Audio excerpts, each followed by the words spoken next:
After saying, "Now I've got to find Emma." "Emma, come in and introduce yourself." Alice summoned Emma inside. Upon seeing Emma enter, I recognized her as my 14-year-old younger sister at a glance. Overwhelmed with emotion, I choked up. My friend Emma and I both began to weep. As if to record this momentous occasion, Alice whipped out her phone and snapped a few shots before leaving us. "Emma, you have an appointment for blood testing at 2. They promised a rush job, and I charged it to the corporate card," Alice informed me upon her return. "Also, I've made arrangements for you to meet your sister, Sarah, at the cafe at 4 and reserved a private table. Emma needs to see how we handle things. Sarah will take care of her kids. She knows you have important family news." I stood there, uncertain and upset, watching Emma approach me. I was overwhelmed with inquiries. A tight embrace ensued as Alice firmly shut the door. Being a father could be a new experience for me. When we walked out of my office, Emma shook as if she felt the same way. In an effort to get everything figured out, we attempted to move at a leisurely pace. We skipped lunch to go out to eat after getting the clinic to email the report. Emma, I found out, had forgone school that day in favor of driving non-stop until she needed a break at a gas station. I wanted to scream at her for being so reckless, but I restrained myself for fear of coming out as an overprotective parent. My own actions when I was her age were likewise triggered by that. I saw Sarah's automobile as soon as we got to the cafe. "I know we're here to meet your sister, but why did Alice set this up without talking to you first?" inquired Emma. "You're about to see what Alice and I saw when we first met you," said I. "It will explain why we believe you and Jane are my daughters and why I was shocked when the test came back positive." "Can I call you Dad?" she inquired. I grinned and chuckled. The cafe was an upgrade from a well-regarded restaurant, and the patron expressed their desire for it, saying, "I'd love that." We were promptly shown to our private booth by the owner and hostess. Extra Kleenex and a bottle of champagne were my order. As Sarah was facing away from us, I motioned for Emma to hold on as I went over. "Hi, sis, thanks for meeting me," I said. Sarah raised an eyebrow and said, "You seem happy. What's going on?" I told Sarah to get up because I wanted her to meet someone, and Emma came over. Sarah spun around and gazed as if she'd seen a younger self in the woman standing before her. "This is Laura's daughter, Emma." Their looks were quite similar: long chestnut hair, high cheekbones, little ears, pale blue eyes, and friendly grins. "Oh my God," Sarah cried out in shock. "Mark, you should have warned me. This is unbelievable. How long have you known about her?" "About 6 hours," Emma said with passion. "I caught him off guard at his office. Alice and Dad picked up on it right away. After seeing you, I get it." The server came back with tissues and understood our need for solitude. As Sarah sobbed, the hostess informed her that 3 other guests would be joining us, and we were escorted to a more spacious table. Sarah alerted our parents and gave her husband an emergency call, pleading with him to come over right away since there was a family emergency. Sarah refused to reveal anything over the phone when her frightened mother inquired what was going on. There was a great deal of emotion. Afterwards, Alice sent a message informing me that the news had been issued by the publisher and will be broadcasted on the 5th. As we were taking our first sip of champagne to unwind, my parents and Sarah's husband strolled in. My dad's voice was so loud that it made me chuckle as he exclaimed, "There better be a good reason for this." Sarah and I sprang to our feet to welcome them. "Mom, Dad, Mike, I'd like you to meet Laura's daughter, Emma Thompson," Sarah made the proud announcement. My mama's face lighted up with joy when she realized the likeness right away. A granddaughter had always been her dream. My dad was stunned and froze for a second. I can see the resemblance, but it's still a shock. Unable to talk due to her emotions, my mom sat next to Emma and held her hand firmly while he found his words. 2 more bottles of champagne were ordered by my proud father. I sprang to my feet as soon as our drinks were replenished.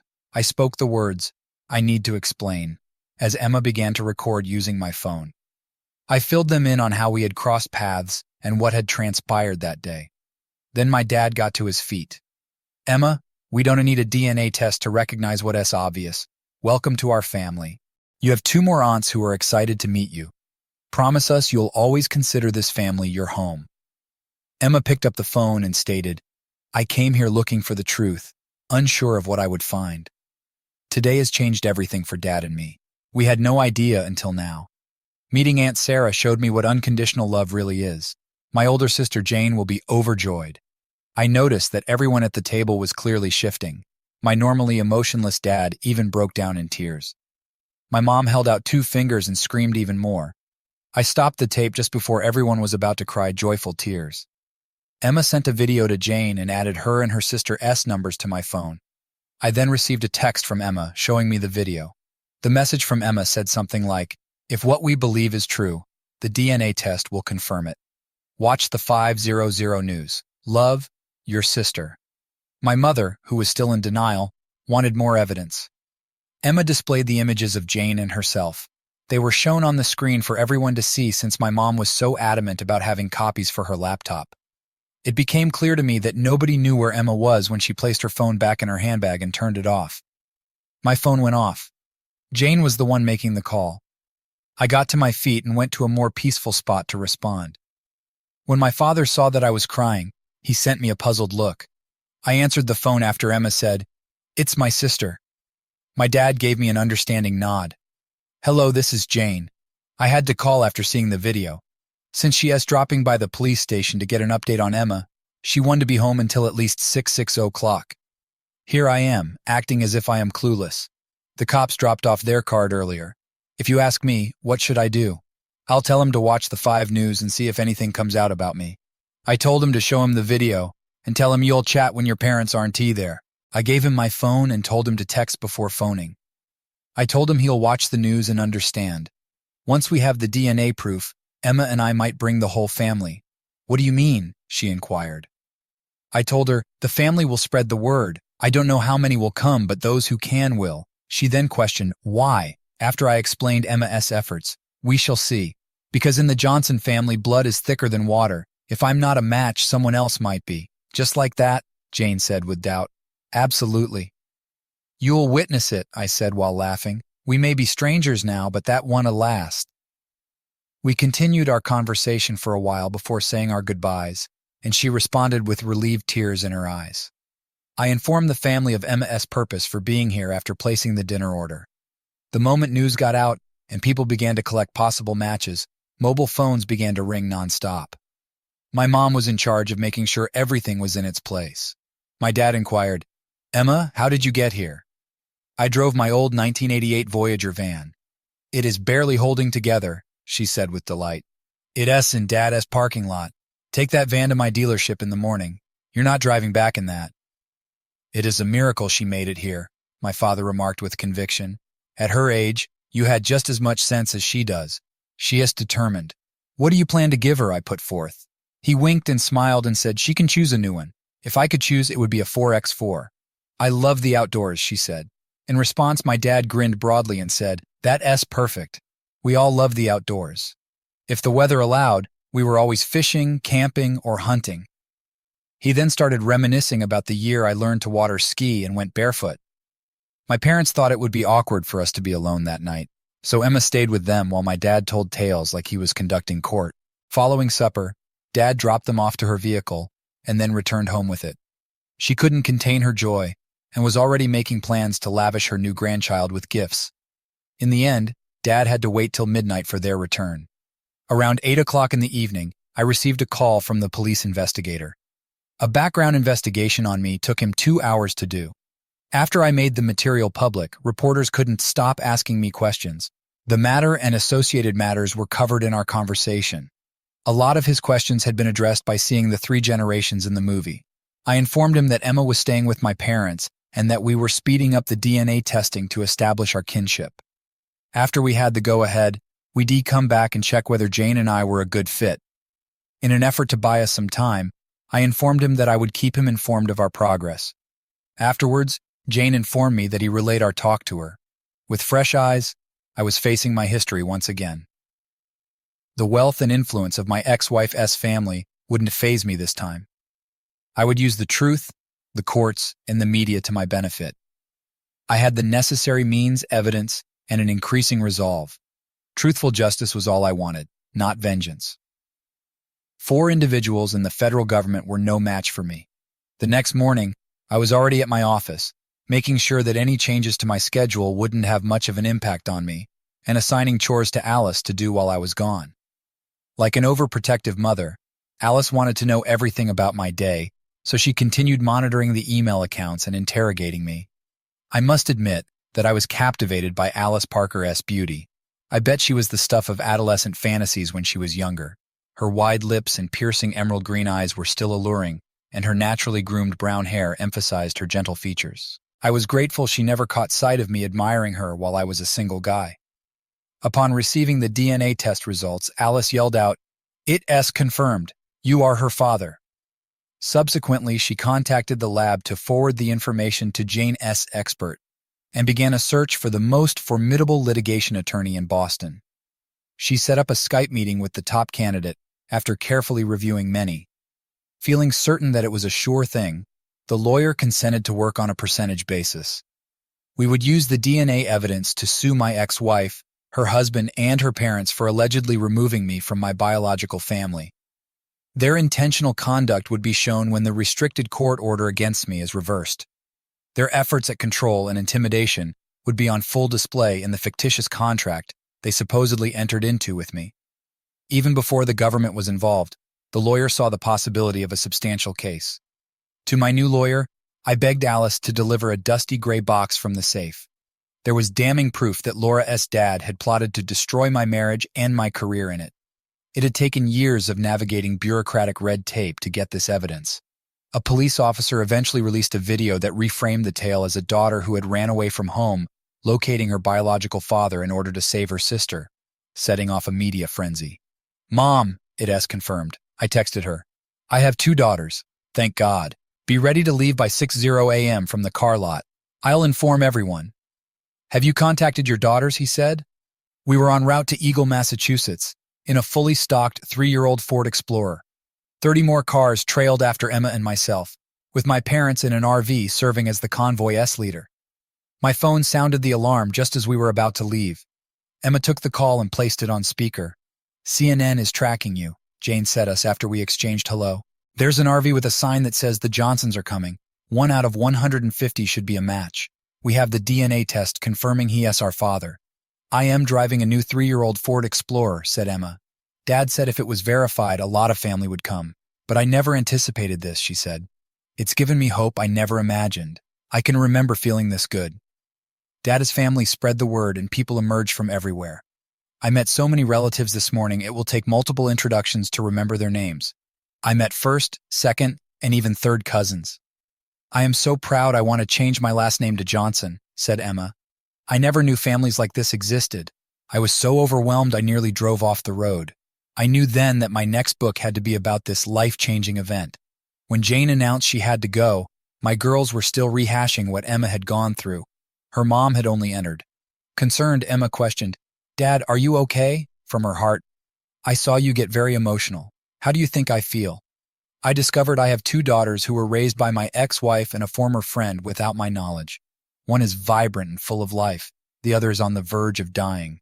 One is so strong and independent, she moves mountains without a second thought, just like I would, and she wants to take my name, I said, my voice filled with emotion and pride. "Emma," I added, "I was so focused on saving my sister's life that I didn't consider the impact on you. I wasn't a good match because I inherited a faulty gene from our mother. The emotional turmoil I've caused will linger for days. Can you forgive me?" "For what? For coming into my life and turning everything upside down? No, that is what life is about. You've given everyone another person to love. You've given me a chance to be a real dad," I said, my eyes welling up with tears. "Your grandparents adore you. My mother is so proud to see her face in you. It means everything. You and your sister have become her favorites by birthright. She's been spoiling us.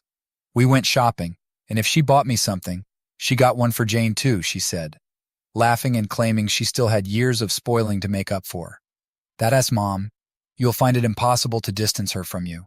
"I know, I've tried," I informed her. "Sarah and my girls will boast about this for weeks. By the end, this will become a family legend shared for years." We discovered that Laura began experiencing acute panic attacks the moment she viewed the live news stream about our arrival. The defenses she had erected against her deceit were beginning to fall.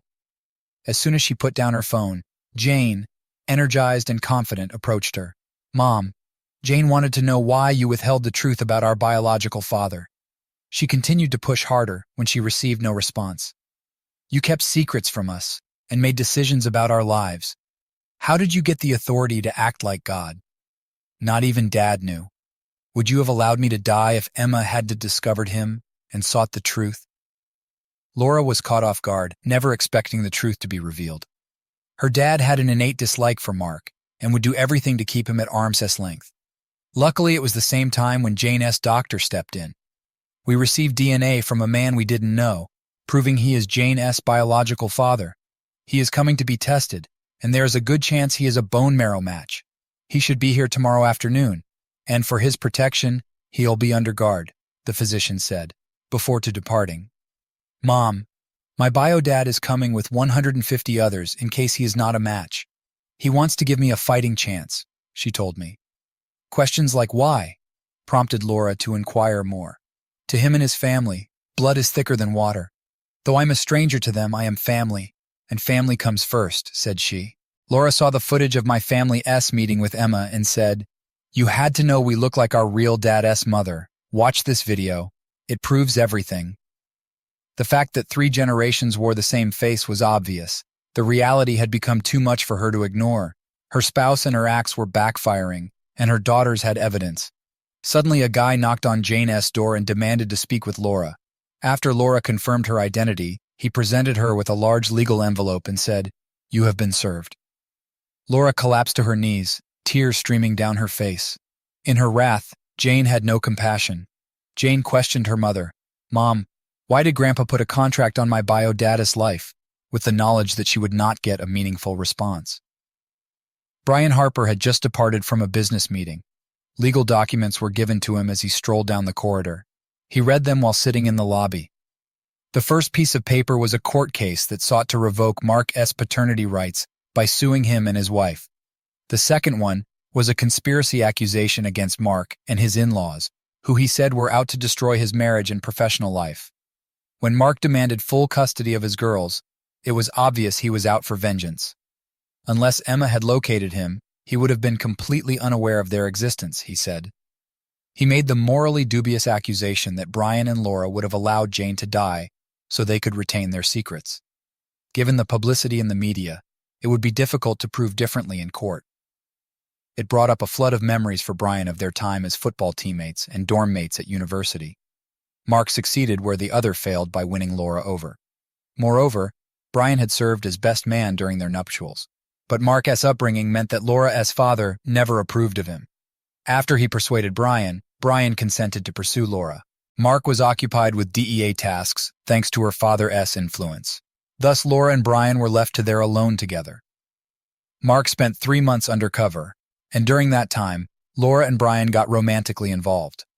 Upon Mark's return, her father presented him with the recorded proof of their affair, which her father had secretly taped. Laura attributed her irregular menstrual cycles to stress, not realizing she was pregnant. Mark promptly filed for a divorce, much to her father's delight. It was obvious that Mark was Jane's father when she was born.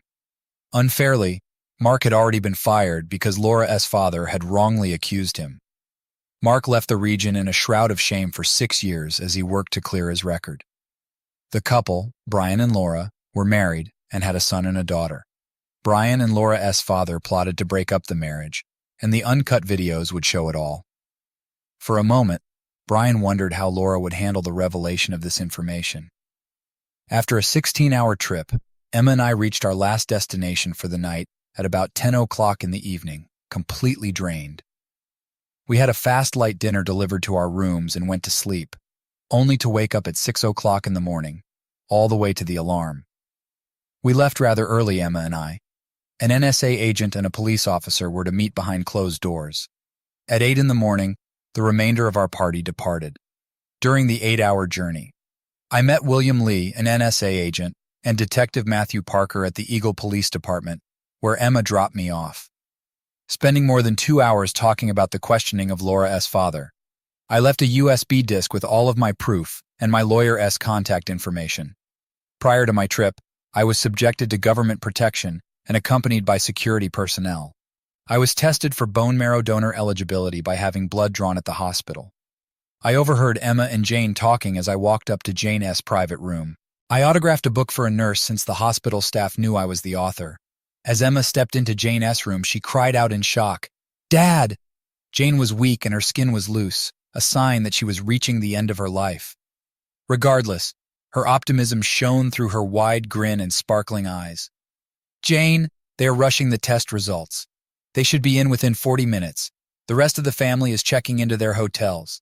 My parents are currently having their bone marrow drawn and will meet you soon. If there is more than one match, the doctor plans for a simultaneous double transplant in both arms," I said, attempting to keep my cool. I sat on the side of Jane S.'s bed and comforted her till she calmed down after she broke down in sobs. With floods of relief and excitement streaming down our faces, Emma took a moving portrait of us. Her pride was palpable, and she had every reason to be.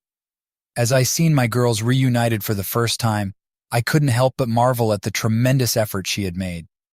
"Grandma and Grandpa, I'd like you to meet my sister," Emma said with enthusiasm.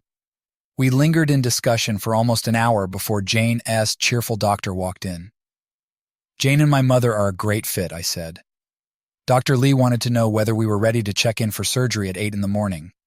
Day after that, we said to each other, "Thank God." We prayed for a miracle all the way up. My dad and I both agreed. Asking, "Don, do you need my parents' permission?" Jane voiced her concern. "Normally, yes. However, we received a court order this morning, thanks to Mr. Johnson, allowing us to proceed if he or a relative is a match. The judge believed that your mother and her husband weren't prioritizing your needs. Mr. Johnson will cover all non-insurance costs," said Dr. Lee. A security officer then informed us that we were going to be shown on national TV, and Emma grinned and said, "I am not surprised, sis.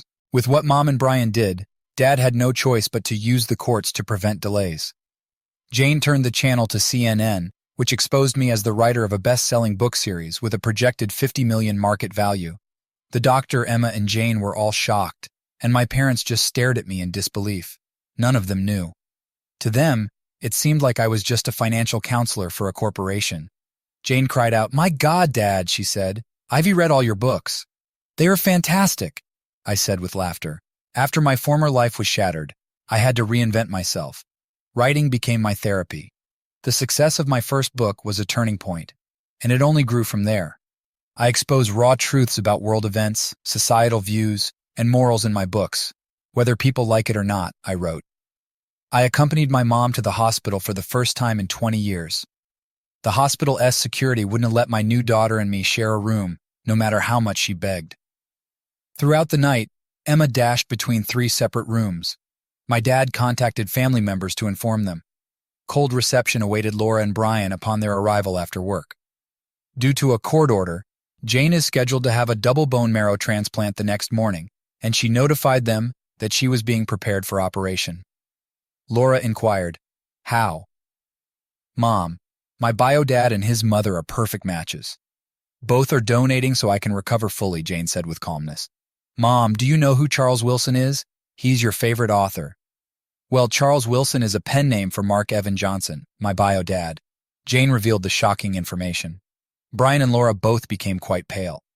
However, Mark's enormous wealth demonstrated that he wasn't chasing financial gain, dashing their hopes of the legal case vanishing effortlessly.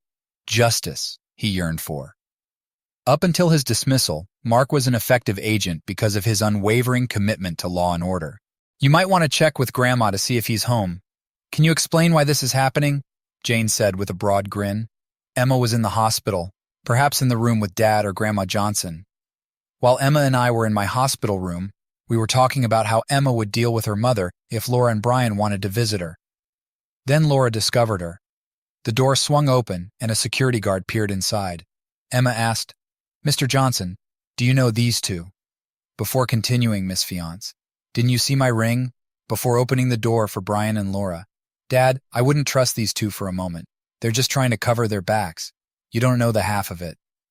"Emma," Alice began, "your dad's lawyer has video evidence showing your stepfather receiving a check from your grandfather as payment to break up your parents' marriage.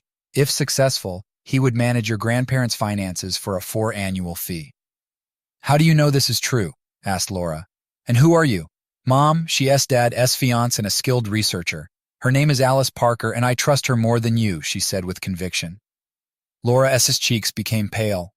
She felt helpless when her girls began to distance themselves.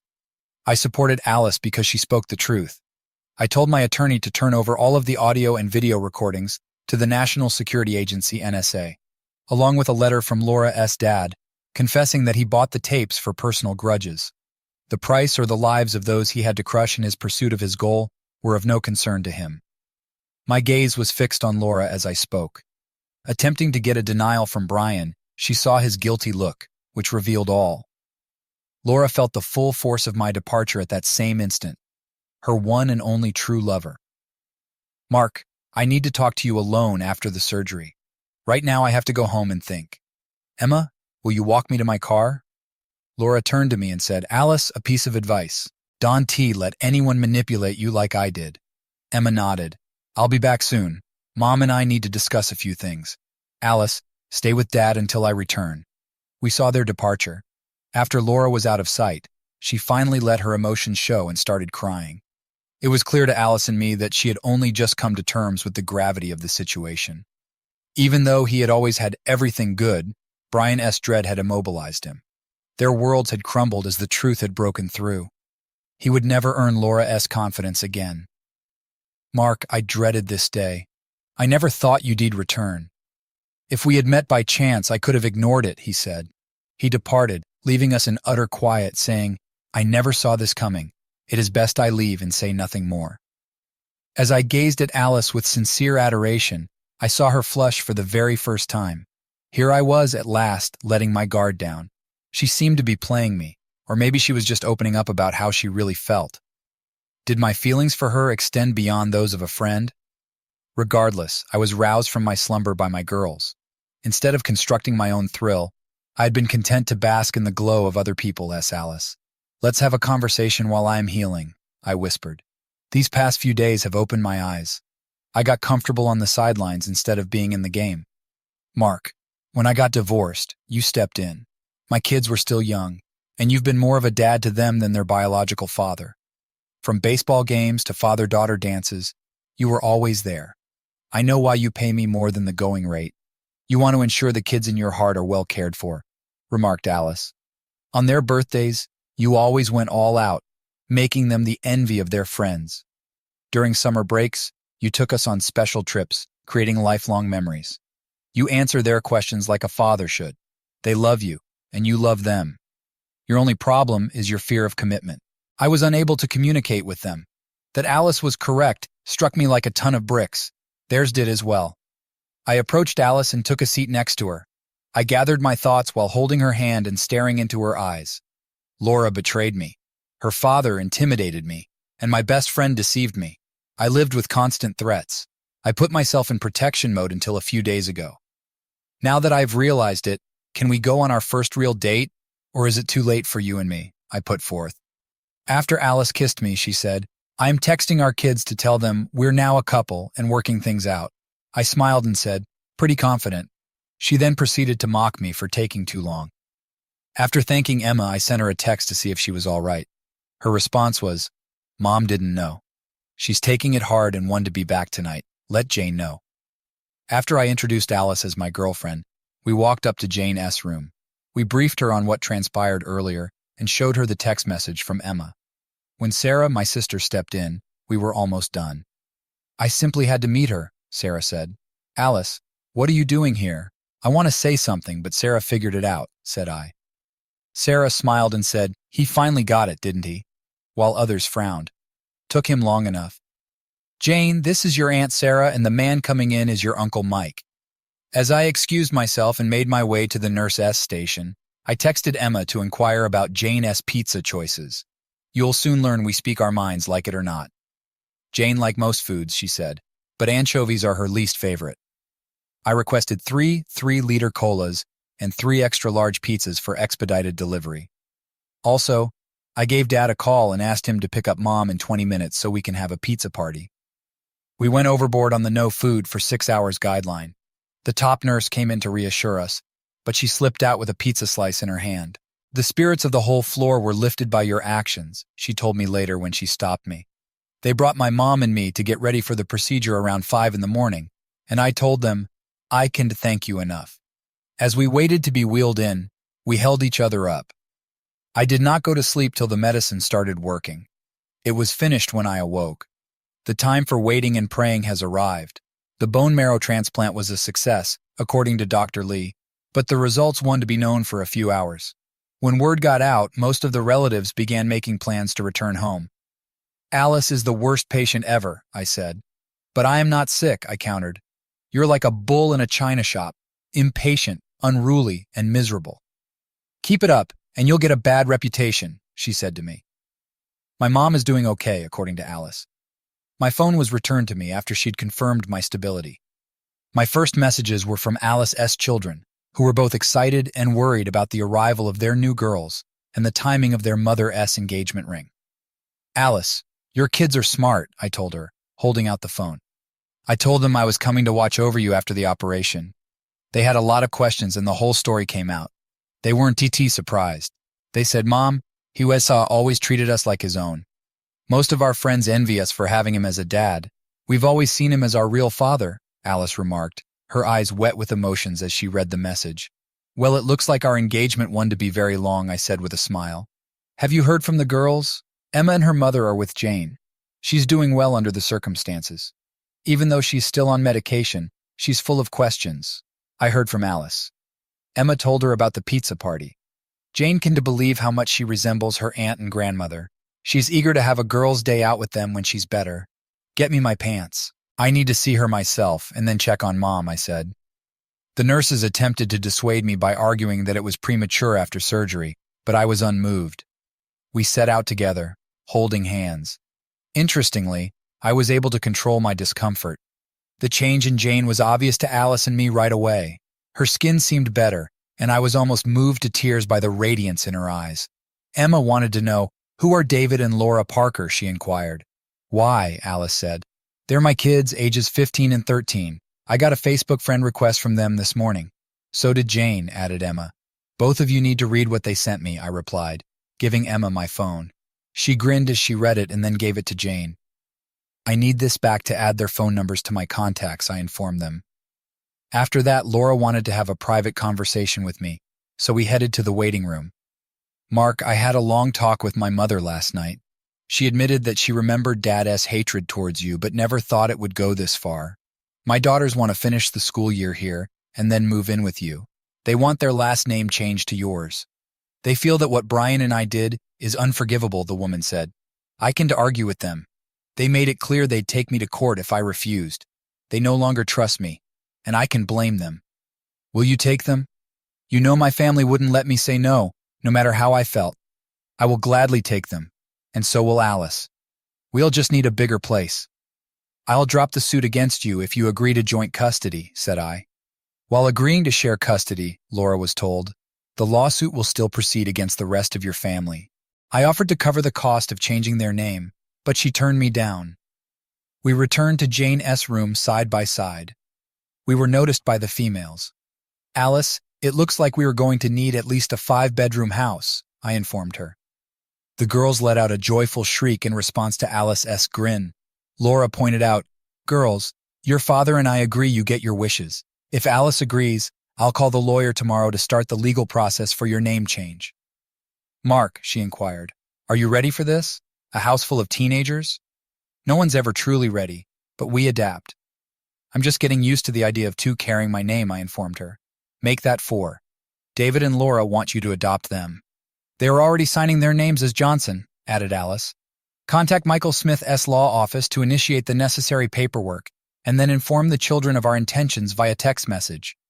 I propose that we research the top school districts in the region to choose where to search for a new house. With a quick search of her contacts, Emma dialed a number and put it on speaker. The question was asked, Hello? By David. Who is this? This is Emma, your soon-to-be older sister. Is Laura with you? Said Emma. Prove it. I can just take your word for it, David stated with a hint of skepticism. Seriously, is this a scam? David, this is Alice. You're talking to Mark's daughter, Emma. We're all going to be Johnsons.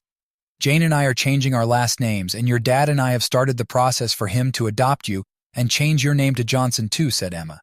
Very good. Let Dad know that it's about time. How is Jane? Was Laura S.'s response. As Megan and I exchanged glances, we were witnesses to the first discussion of our mixed family. We've been waiting to hear. With a supportive squeeze, she held my hand. There was an improvement, Jane remarked. So far, so good. I'll text you both so you can add my number. Emma, Jane, our dad is the only father we've known. Our bio dad was gone before we even knew him. Your dad has been better than any of our friends' parents. Mom has been in love with him for a long time. When we all come together, we need to accept that we are siblings. Nothing more, nothing less, David said with determination. With a nod, my girls agreed. Laura and I want to let anything disrupt our family unity. Alice continued, her voice trailing off into tears. They've truly embraced your values and principles. You should be proud of them. I said I am, overwhelmed with a surge of pride. For the time being, we bid our goodbyes and headed to visit my mom. They were taken aback as we went in, with Dad accompanying her. Dad grinned knowingly when he spotted Alice's face. Mom, I said, you are already up and about. Have you seen Jane?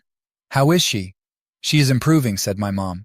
Her complexion looks better and she is in good spirits, but it is still early days. We need to have a serious conversation, if you both have the time, I informed her. According to my dad, let us hear it since we aren't leaving. Jane and Emma will be living with me after the school year, and they'll be changing their last name to ours, I pointed them. My parents' reactions were identical. That's wonderful news. Laura had already consented to the change in name and shared custody, although the girls had first proposed it. And that's not all, Alice ventured to add. With tears welling up in Mom's eyes and a wide grin spreading over Dad's face, Margaret said, Are you prepared to assist in the planning of our wedding? Her son had chosen to turn me into an honest lady. Their words were unnecessary. We could feel their approval. I'll be adopting David and Laura, and they'll take my last name too. Alice and I will start house hunting as soon as we get back, I informed her. With a smirk on his face, my dad replied, What finally made you come to your senses? We all knew how you both felt about each other. I've been trying to get your mother's approval to knock some sense into you. Evan Johnson, behave yourself. You're not at the yard selling a car, Mom instructed him in a joking manner. Alice, have you thought about your wedding plans? We haven't discussed it much, but since we are blending 3 families, it should be a family affair. Sarah can be my maid of honor, Marcus best man, his brothers-in-law as ushers, Jane and Emma as bridesmaids, Laura as the flower girl, and David as the ring bearer. Dad, will you walk me down the aisle with my father? Alice inquired with a smile.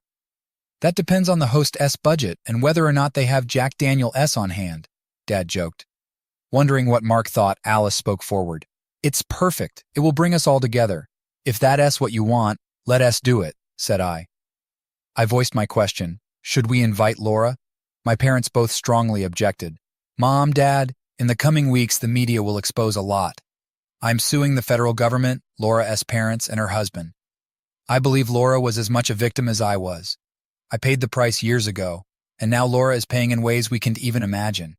I told her that she feels like she's lost her children for good. My parents and Alice were in wonder as I told them.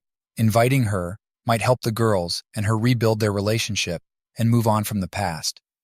My dad questioned, where did that wisdom come from? With a real air of fascination. I said, the past few days have been really eye-opening, while still clutching Alice's hand. Emma's arrival made me realize what's truly important in life. We went back to my room, and I succumbed to sleep fast, totally drained from the operation. While I was on the phone with the news, Alice watched with me. After confessing to lying to the NSA, Christopher Thompson and Brian Harper were both taken into custody. The individual who had signed a contract threatening my life had flipped on the state's evidence. Details of my dismissal from the DEA were leaked by my attorney, which triggered an internal investigation. Alice filled me in as soon as I woke up. My mom and I were told by Dr. Lee that we would be discharged the next day. You all need follow-ups and to get your stitches removed, added the doctor. Jane is doing better than expected. The big question is how she'll respond as she's weaned off her meds. We visited with my parents, who opted to remain in the city until Jane began her journey to recovery. Dad had arranged for a private jet, so they would return with us. Over the next few days, the bus driver was told to return. My marriage and career were destroyed by the political maneuvering, betrayal, and insincerity exposed by the media. They devoted a whole day to analyzing the ways in which Laura's father had lied to her. Everyone was looking at Laura. Our last destination before returning home was Jane, so Alice and I were on our way to see her. She was on the road to a complete recovery, Dr. Lee had said with pride. The security clearance that my publisher and I had been waiting for was unexpectedly granted, so someone in a higher position must have despised the unfavorable press about the federal government's previous interactions with me. My new book would be available in hardcover for purchase in less than 2 weeks. Overnight, I had 2 first editions sent to me. We concealed them in a shopping bag after Alice sealed them after we signed them. Before we paid Jane a visit, we confirmed that Emma would be there. The first weekend in May has been chosen as the wedding date by your dad and me, Alice revealed with a grin. Aunt Sarah will be my maid of honor. I was wondering if you two would be my bridesmaids. Jane's pupils widened. Absolutely, Alice. When I first walked into Dad's office, I was terrified. But you recognized me immediately and said, "You are Laura's daughter. How are we going to handle this?" It stunned me how you accepted me from day one. I'd be honored to be in your wedding, and I'd love to call you Mom. Jane was so thrilled that she sprang out of bed as the 3 of them embraced. After everything calmed down, I took out the presents and gave each of them an autographed first edition of my book. On the front it read, "To one of the 2 prettiest ladies who call me Dad. With love, Charles Wilson Mark Evan Johnson." Jane was ecstatic as she opened the package. With more than 700 pages, it was my largest book to date. Even though it wasn't out yet, her pride shone through her proud expression. She tore the cover open, read my letter, and immediately started crying. She ran into my arms, sobbing, and said, "Dad, you've done so much already. I didn't need this." Emma was watching with tears in her eyes as she embraced me firmly. "Before you came into my life, the doctor said I only had a few weeks left." Emma knew it too. I don't know why she went into the attic, but I'm so glad she did because it brought us you. Dad, you should know Dr. Lee believes if Jane had only received 1 transplant, it wouldn't have worked. The double transplant shocked her body into responding. "In the last 10 days, she's gained 15 pounds, said Emma. "I didn't know if you would come, but you didn't hesitate. You brought a whole tribe. Thanks to the family, I am getting my best friend back." I inquired, "How's your mom doing?" In an effort to lift spirits. "She has filed for divorce and is going to therapy to deal with a lifetime of lies. She now understands what you went through and is ashamed," said Jane. "She says only someone who has experienced it can understand that it is a living hell. Her work and friends are her support. Mom is strong and will get through it. The key will be getting her to trust again. Right now, she doesn't know who or what to believe," said Emma. "Even with family support, regaining trust can take years. It requires an unexpected act of faith." "For me, it was Emma walking through my office door," I pointed out. Alice chimed in, "Thank God you did," and the laughter continued.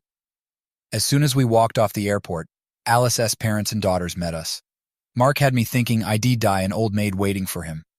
"Now, girls, stand by your father so I can capture a few photos. The best one will be an 8x10 for his desk." The infectious enthusiasm of the children almost knocked me down. Hearing children call me Dad was a pleasure for my dad. Just like me, David would have 1 younger sister and 2 older ones. As she embraced my mom, Laura said these words, "I am so happy you are becoming my grandmother." Thinking about how rapidly my life was changing due to these unanticipated benefits, I mused. After the wedding, Alice and I decided to put off our original plans. So that she could take care of finding a new home for us, I let Alice know what we needed. Because of this, I was able to create my first novel. Secret deals and corruption were uncovered in my earlier writings. The girls and I maintained regular contact, and Alice stumbled into a beautiful 25-acre plot of land that had an abandoned barn in need of restoration. As Jane's condition improved, she went back to school part-time. Our ideal home has an outdoor kitchen, huge patio, pool, and 5-bay garage. We had a business create the plans using steel and masonry. I was able to devote more time to writing once Alice cut down on her office hours. I had my first book published under my actual name after working with an editor to finish more than 400 pages. In her divorce from Brian, Laura was able to get alimony and fund his school expenses with the help of my lawyer. The other side had given up fighting while my cases were in mediation. Following their final day of school, David, Laura, Alice, and I were all quite excited to see the girls. As soon as David saw their vehicle approaching our brand new driveway, we all hurried outside to say hello. I was astounded by Jane S.'s remarkable recovery when they disembarked from the Explorer. Emma could hardly tell her from her. As David, in his role as the watchful older sibling, carried their bags, Alice reassured them, "We'll figure it out." Alice then took great pride in showcasing the property,